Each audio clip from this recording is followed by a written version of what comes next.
আসসালামু আলাইকুম বন্ধুরা, কেমন আছেন সবাই? আশা করি সবাই ভালো আছেন।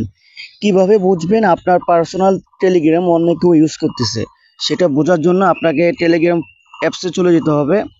তো আমরা টেলিগ্রাম অ্যাপসে চলে যাব। টেলিগ্রাম অ্যাপসে চলে আসার পর আপনার যে আপনার অ্যাকাউন্টটা সিলেক্ট করে আপনার সেটিং অপশনে চলে যাবেন।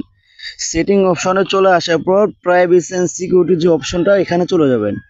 এখানে চলে যাওয়ার পর দেখতে পাচ্ছেন বন্ধুরা, ডিভাইস অপশনে একটা নাম আছে, ডিভাইস অপশনে চলে যাবেন।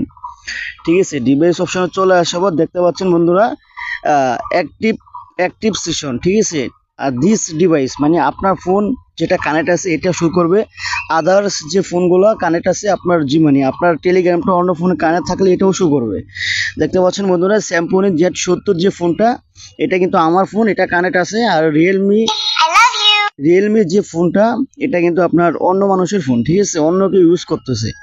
ঠিক আছে, যদি অন্য কেউ আপনার টেলিগ্রাম ইউজ করে, এটা মানে তার টেলিগ্রাম থেকে রিমুভ করবেন কিভাবে, তার ডিভাইসটা কিভাবে রিমুভ করবেন এটা আজকে দেখাবো।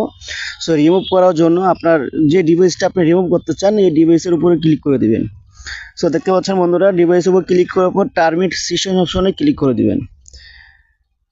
টার্মিট সেশনের উপর ক্লিক করার পর দেখতে পাচ্ছেন বন্ধুরা, are you sure you want to terminate this session. ঠিক আছে, টার্মিট অপশনে ক্লিক করে দেবেন। আবার দ্বিতীয়বার টার্মিট অপশনে ক্লিক করার পর, for security reason you can terminate other session from a device that you just connected.